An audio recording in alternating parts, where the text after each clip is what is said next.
Sharing is caring. दोनों भाई नाश्ते की टेबल पर बैठे थे। प्रियंका, मेरा नाश्ता कहाँ है? भाभी, मुझे भी ऑफिस के लिए लेट हो रहा है। इस पर प्रियंका किचन में से दोनों के नाश्ते की प्लेट्स लेकर बाहर आती है। लो भाई, आप दोनों का नाश्ता। किसी को भी 1 मिनट का सब्र नहीं है। ये प्रियंका का ससुराल है, जहाँ कोई औरत ना होने की वजह से शादी वाले दिन से ही घर के साथ दोनों भाइयों की जिम्मेदारियां प्रियंका संभाल लेती है।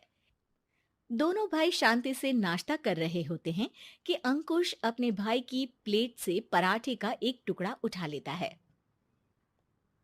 आपको पता है ना, मैं खाना शेयर नहीं करता, फिर भी मेरी प्लेट में से खाना जरूरी है क्या? अरे हद हो गई है, मुझे नहीं खाना अब। अंकुर गुस्से में नाश्ता छोड़कर टेबल से उठ खड़ा होता है। अरे, ये कैसा बिहेवियर है अंकुर? एक टुकड़ा ही तो है। एक हो या आधा, मुझे भूख लगी है तो ये सिर्फ मेरा ही है। उसे भी किसी के साथ शेयर करने बैठा तो भूखा नहीं रह जाऊंगा। अरे बाबा ठीक है, अब इस पर भी लड़ाई। दूसरा बना देती हूँ, पर प्लीज ऐसे खाना बीच में छोड़कर मत जाओ। इससे अन्न का अपमान होता है। ओ प्लीज भाभी, ऐसी कोई चीज होती ही नहीं है। आपके पास पैसे हैं, खरीदो और खाओ। अगर नहीं खाया जाए तो फेंक दो। अरे दुनिया में सब यही करते हैं। अंकुर बैग उठाकर ऑफिस के लिए चला जाता है, जिसके पीछे उसका बड़ा भाई मायूस सा घर में खड़ा रह जाता है। जिसने बचपन से सोने की चम्मच में खाया हो, उसे दुनिया के बारे में क्या पता होगा। वैसे गलती तो हमारी ही है। अगर कभी बचपन में ही सही गलत का फर्क सिखाया होता तो आज ये हाल नहीं होते। आप फिक्र क्यों करते हैं जी? भगवान है, वो जो भी करता है सबकी भलाई के लिए ही करता है। और जब वो चाहेंगे तो अपनी तरह से अंकुर भैया को भी सब कुछ सिखा देंगे। पत्नी की बात पर विश्वास कर अंकुश भी ऑफिस चला जाता है। सुबह से दोपहर होती है और अंकुर लंच करने ऑफिस के पास वाले रेस्टोरेंट में पहुंचता है, जहां वो एक साथ बहुत सारा खाना ऑर्डर कर देता है। सर, क्या कोई आपको ज्वाइन करने वाला है? नहीं तो क्यों? अब कुछ नहीं सर, ऐसे ही। वेटर चला जाता है और कुछ देर में अंकुर का ऑर्डर लेकर वापस आता है, जिस पर अंकुर सब डिशेस में से थोड़ा थोड़ा खाकर बाकी ऐसे ही छोड़कर बिल देकर चला जाता है। वाह भगवान, तेरी माया।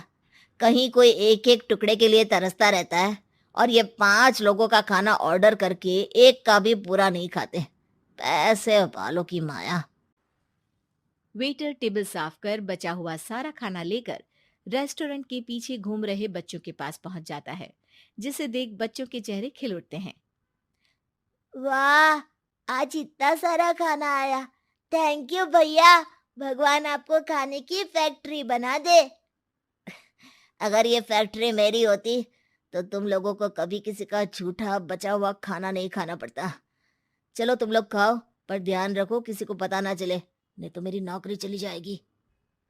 इसी के साथ दिन बीतता है और रात को दोनों भाई एक साथ घर पहुंचते हैं। कुछ देर में सब डिनर करने बैठते हैं, जहां अंकुश अंकुर को समझाने की कोशिश करता है। अंकुर, अगर हमें लाइफ में सब कुछ मिला है, इसका ये मतलब नहीं कि तुम उसका गलत फायदा उठाओ, बल्कि तुम्हें उसकी मदद से दूसरों को भी मदद करनी चाहिए। भैया, जिनके पास नहीं है उनकी वजह मैं तो नहीं ना। और ऐसे बहुत लोग हैं जिनके पास सब कुछ है। इसलिए अगर मैं एक इंसान कुछ नहीं करूंगा तो कोई फर्क नहीं पड़ने वाला। तुम्हारे भैया बस एक चीज समझाना चाहते हैं कि जिस चीज की हमारे पास कमी नहीं है, उसे बर्बाद करने से अच्छा है कि लोगों के साथ शेयर करें। इससे हम सिर्फ सामान नहीं, खुशियां भी बांटते हैं, और इसमें तुम्हारा ज्यादा कुछ तो जाएगा नहीं। भैया भाभी की बात सुन अंकुर कुछ बोले बिना उठकर चला जाता है। इसी तरह दिन बीतते रहते हैं, जिसमें अंकुश और प्रियंका कोशिश तो बहुत करते हैं, पर अंकुर पर किसी भी चीज का कोई असर नहीं पड़ता। एक दोपहर अंकुर सैंडविच खाते हुए सड़क के किनारे चल रहा होता है। तभी उसकी नजर आइसक्रीम वाले पर पड़ती है और वो सैंडविच सड़क किनारे फेंक आइसक्रीम खरीदने पहुंच जाता है। अब इसे कहते हैं जिंदगी का सुख। जैसे ही अंकुर आइसक्रीम लेकर पीछे मुड़ता है, तो एक आदमी को सड़क से वही सैंडविच उठाते हुए देखता है। वो आदमी बहुत कमजोर, गरीब, जैसे बहुत दिनों से खाना ना खाया हो वैसा लग रहा था। अंकुर उसके पास जाकर खड़ा हो जाता है। उसे देखकर आदमी सैंडविच अंकुर की तरफ कर देता है। आपको भी खाना है क्या? क्या हम इसे आधा आधा कर ले? मुझे बहुत भूख लगी है। वो मेरा ही झूठा सैंडविच है। तुम दूसरा खरीद कर क्यों नहीं खा लेते? इसे क्यों खा रहे हो? अरे भैया, अगर खरीदने के पैसे होते तो 4 दिन से भूखा नहीं घूम रहा होता। हैं? क्या? तुमने 4 दिन से कुछ नहीं खाया, फिर भी इस आधे सैंडविच को मेरे साथ बांटने के लिए तैयार हो गए? क्यों? अरे भैया, पैसा नहीं है तो क्या हुआ, इंसानियत आज भी उतनी महंगी नहीं हुई, और ना ही उस पर अमीर गरीब का टैग लगा है जो हम उसे रख ना सके। पर अफसोस, आजकल लोगों के अंदर पोषण, खून या विटामिन से ज्यादा इंसानियत की कमी होने लगी है। आदमी की बातों से अंकुर को समझ में आ जाता है कि वो आज तक कितना गलत काम करता आ रहा था।